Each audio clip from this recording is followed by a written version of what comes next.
Bienvenidas y bienvenidos.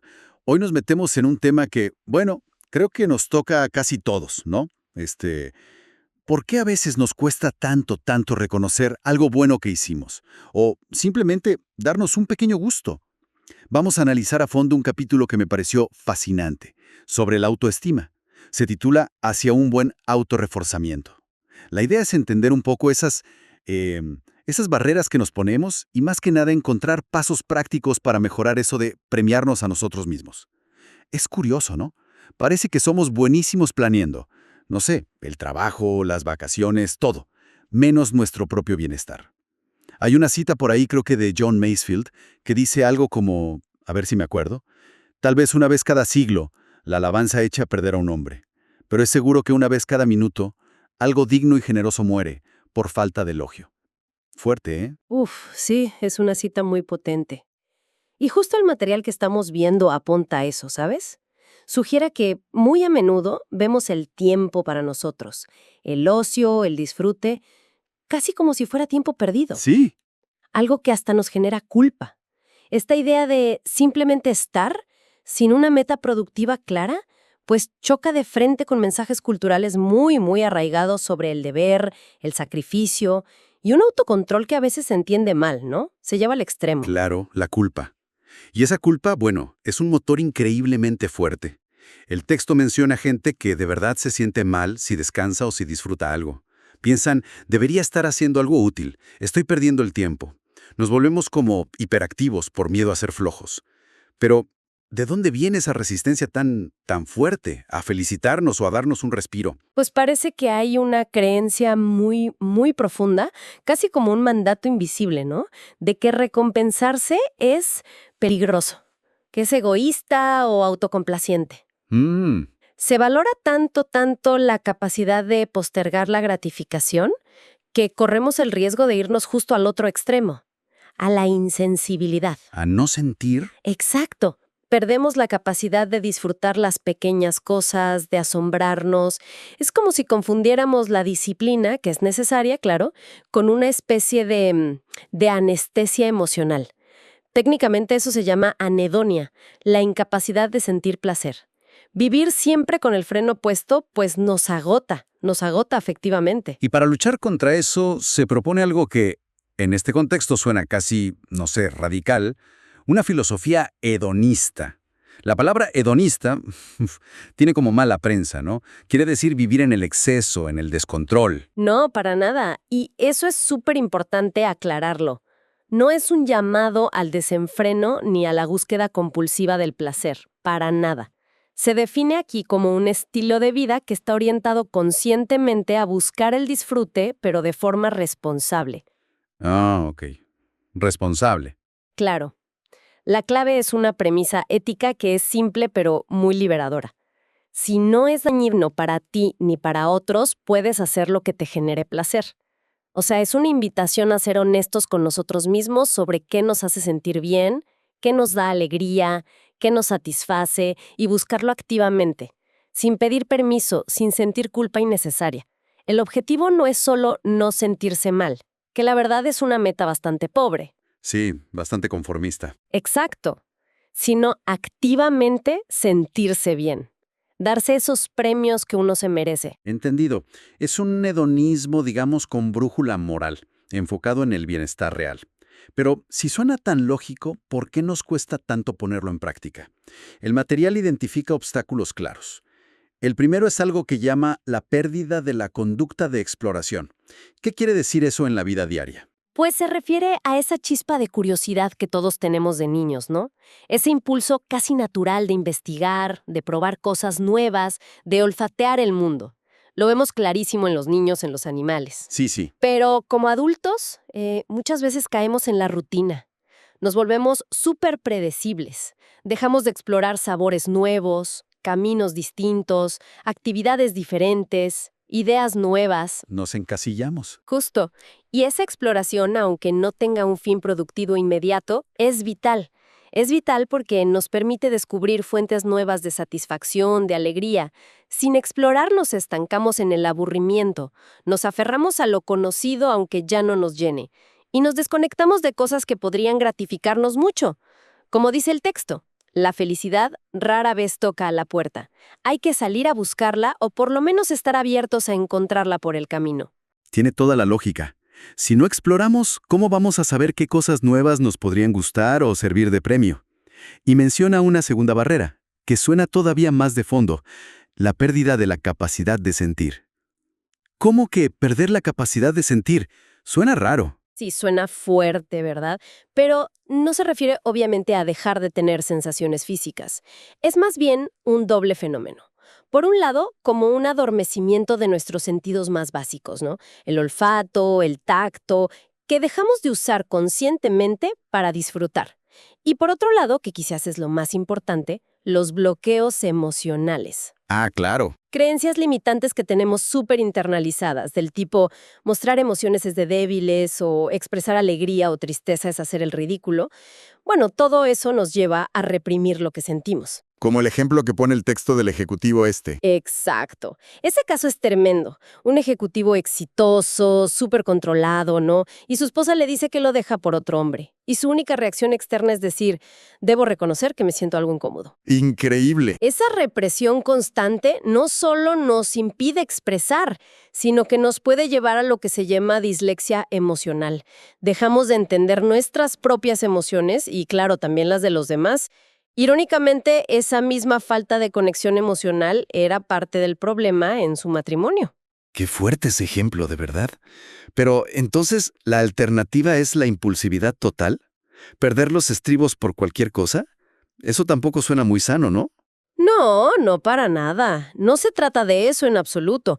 No es una invitación al descontrol ni a la impulsividad ciega. Se trata más bien de cuestionar esa idea tan extendida de que la expresión honesta, sentida de las emociones es algo como primitivo o socialmente inaceptable. Ajá. La propuesta es reconectar con la capacidad de sentir plenamente, disfrutar la música hasta que te vibre el cuerpo, conmoverse con el arte, expresar el afecto físicamente, permitirse sentir la nostalgia al ver una foto vieja.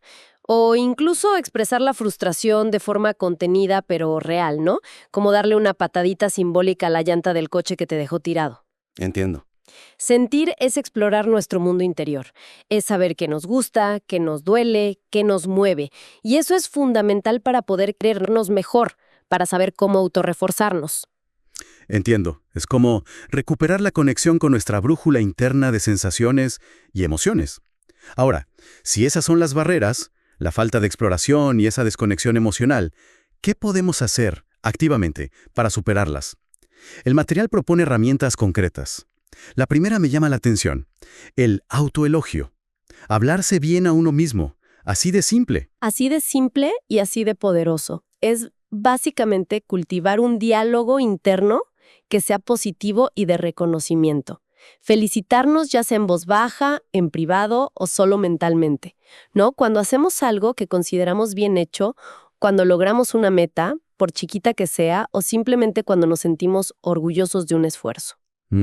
Es una fuente de refuerzo tan vital como el elogio que viene de afuera, pero con la gran ventaja de que depende 100% de nosotros. No necesitamos esperar la aprobación de nadie. Suena muy lógico, pero sé que hay mucha gente choca con pared. Los pensamientos estos de no fue para tanto, cualquiera lo hubiera hecho, era mi obligación, no hice nada especial, o peor, qué vanidoso soy por pensar esto. ¿Cómo se desmontan esas creencias? Es que esas son, en gran medida, creencias irracionales que hemos ido tragando, ¿sabes? Claro que merecemos reconocimiento por nuestros esfuerzos, incluso si era nuestra obligación hacerlo. Un buen sistema de motivación, ya sea externo o interno, no funciona solo a base de críticas y castigos. Necesita sí o sí el refuerzo positivo. Claro. Y practicar el autoelogio sano en la intimidad de nuestros pensamientos, pues no tiene nada que ver con la vanidad o la arrogancia. Es una forma de autocuidado psicológico. Es fortalecer nuestra autoestima de manera honesta. Es muy distinto del narcisismo que necesita la admiración de afuera. El autoelogio es un acto de autovalidación interna. Vale, me convence la lógica. ¿Y hay alguna forma práctica de empezar a entrenar este músculo del autoelogio si uno no está nada acostumbrado? Sí, el texto sugiere un método bastante gradual. Primero, simplemente tomar conciencia. ¿Qué me digo a mí mismo después de hacer algo bien? ¿Me critico ¿Minimizo el logro o simplemente paso a lo siguiente sin más? Observar el diálogo interno. Exacto. El segundo paso es practicarlo activamente. Quizás empezar en voz alta cuando estemos solos para escucharnos decir, oye, qué bien manejé esa situación o estoy orgulloso de haber terminado esto. El tercer paso es internalizarlo, llevar ese reconocimiento al diálogo silencioso, al pensamiento. Ajá. Y cuarto, pues como cualquier habilidad nueva, requiere práctica, repetición consciente hasta que se vuelva más natural, más automático. La clave es que sea selectivo y genuino, aplicarlo a logros que nosotros valoremos, para que conserve su poder motivador. No se trata de regalarse elogios vacíos, sino de reconocer méritos reales. Me gusta ese enfoque gradual, sí. La segunda herramienta que se menciona es quizás más tangible, darse gusto y premiarse, la autorrecompensa. ¿En qué se diferencia esto del autoelogio? Bueno, si el autoelogio es un refuerzo más bien verbal o mental, la autorrecompensa se trata de administrarnos estímulos positivos concretos. Cosas, actividades, experiencias que nos agradan y nos hacen sentir bien. ¿Cosas físicas o actividades? Justo. El texto lo ilustra muy bien con el caso de un paciente mayor con depresión que odiaba su propia casa. Al visitarlo, el terapeuta vio que vivía rodeado de pequeñas fuentes de malestar diario que tenía los medios para cambiar, pero no lo hacía. Un cuadro que le parecía lúgubre, un cajón que no abría bien, paredes de colores tristes, toallas ásperas. Pequeñas torturas cotidianas. Exacto. Se había acostumbrado a padecer en lugar de procurarse bienestar. Había perdido esa capacidad de darse pequeños gustos. Es un ejemplo muy gráfico de cómo podemos normalizar la incomodidad o la falta de placer. Y también se habla de la cultura del tacaño, ¿no? Esa mentalidad de no gastar en uno mismo, de guardar las cosas buenas para una ocasión especial que nunca llega. Las aceitunas italianas esperando eternamente. Exacto. Ese ejemplo de las aceitunas italianas especiales que un paciente le regaló al terapeuta es perfecto. La esposa del terapeuta las guardó en la alacena esperando una ocasión especial que nunca parecía lo suficientemente especial. Y mientras, las aceitunas ahí, esperando, perdiendo quizás su frescura. Qué triste. Esa mentalidad de postergación constante del disfrute, de pensar que no merecemos darnos un gusto, sino hay una razón extraordinaria, es muy, muy dañina para la autoestima. Entonces, la idea central aquí es que darse gusto no es un lujo, sino una parte necesaria del autocuidado. Precisamente, la autorrecompensa es una necesidad psicológica. Nos ayuda a recargar baterías, a sentir que la vida vale la pena vivirla, a fortalecer nuestra sensación de valía personal. La invitación es a hacer como un inventario personal. ¿Mi entorno físico, mi casa, mi espacio de trabajo, me agrava? ¿Me nutre? ¿Mi vida social me aporta alegría? Dedico tiempo a actividades recreativas que de verdad disfruto. Y luego actuar, claro. Y luego actuar. Cambiar esas pequeñas cosas molestas, permitirse esos pequeños placeres, ese café especial, comprarse ese libro, sacar tiempo para un hobby, comerse ese helado sin culpa, planificar activamente momentos agradables. Esto es crucial, sobre todo en épocas de mucho estrés. Y no hace falta ser millonario. Muchas veces son las pequeñas cosas las que marcan una gran diferencia. Queda clarísimo. Tenemos entonces el autoelogio y la autorrecompensa como herramientas activas. Pero el texto también lanza una advertencia importante sobre llevar ciertos valores, que en principio son positivos, al extremo. Los llama cultos represivos. ¿A qué se refiere con eso? Se refiere a cómo ciertas virtudes o mecanismos que nos ayudan a adaptarnos, cuando se exageran y se vuelven rígidos, pueden convertirse en verdaderos obstáculos para nuestro bienestar. Identifica 4 principales cultos. El primero, el culto a la habituación. Esa resistencia excesiva al cambio, a probar cosas nuevas, a salir de la rutina cómoda, pero quizás asfixiante. Nos estanca. La rutina como cárcel. Exacto. Segundo, el culto a la racionalización excesiva. Filtrar toda experiencia a través de la lógica, desconfiar de las emociones, necesitar explicarlo y entenderlo todo. Eso nos desconecta del sentir. Tercero, el culto al autocontrol absoluto. La represión constante de cualquier impulso o emoción que parezca espontánea. Nos vuelve rígidos, tensos. Como el ejecutivo de antes. Justo. Y cuarto, el culto a la modestia exagerada. Esa incapacidad de aceptar un cumplido, de reconocer las propias fortalezas o disfrutar de los logros, nos minimiza constantemente. Llevados al extremo, estos cultos sofocan la exploración, el disfrute, la expresión auténtica y el autorreconocimiento. Y todo eso, pues va minando la autoestima. Entiendo. O sea, no se trata de tirar por la borda la rutina, la razón, el autocontrol o la modestia que tienen su lugar, sino de evitar que se conviertan en dogmas que nos impidan vivir más plenamente. La clave, otra vez, parece ser el equilibrio. Exactamente. Se trata de tener flexibilidad psicológica, de permitirnos ser razonables, pero también sentir. Ser disciplinados, pero también espontáneos, ser humildes, claro, pero también ser capaces de reconocer y disfrutar nuestros méritos sin falsa modestia y sin sentir culpa por ello. Muy bien, pues hemos recurrido a las barreras, las herramientas. Para ir cerrando esta parte, el capítulo ofrece como una guía práctica, ¿no? Un resumen de los pasos clave para mejorar este autorreforzamiento. ¿Podríamos repasar esos puntos esenciales rápidamente? Claro que sí, son como un buen resumen de todo lo que hemos estado hablando. El primero es fundamental, darse tiempo para el disfrute. Recordar activamente que trabajamos para vivir, no al revés. El descanso y la recreación no son tiempo perdido, son inversión en salud mental y física. Segundo, potenciar las emociones positivas. No solo esperar a que lleguen, sino buscarlas activamente.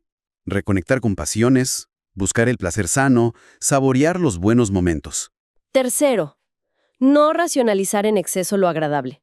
Permitirse sentir y disfrutar con todos los sentidos. Saborear, oler, tocar, escuchar, mirar, sin sentir esa necesidad de analizarlo o justificarlo todo. Hay experiencias que son para vivirlas, no para pensarlas tanto. Cuarto, el que ya mencionamos, activar el autoelogio.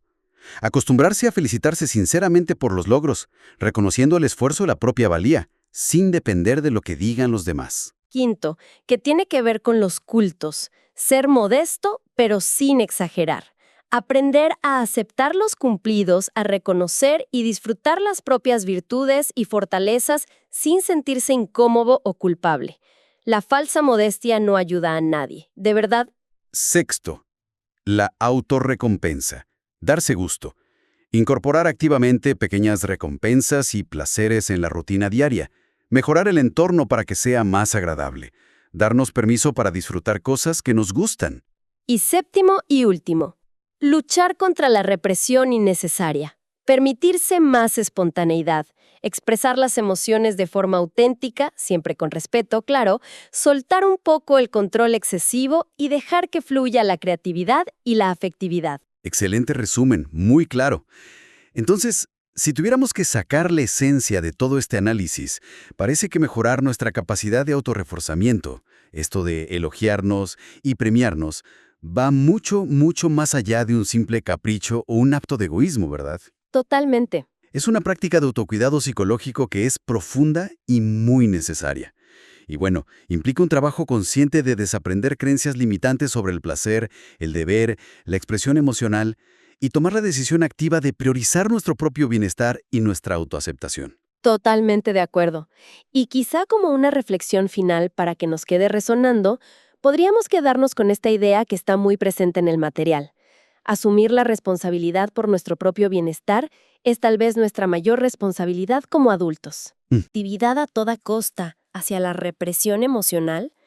Atreverse a encontrar y defender la propia medida para querernos, ese equilibrio único y personal entre disciplina y disfrute, entre razón y emoción, entre humildad y reconocimiento, es un acto de valentía.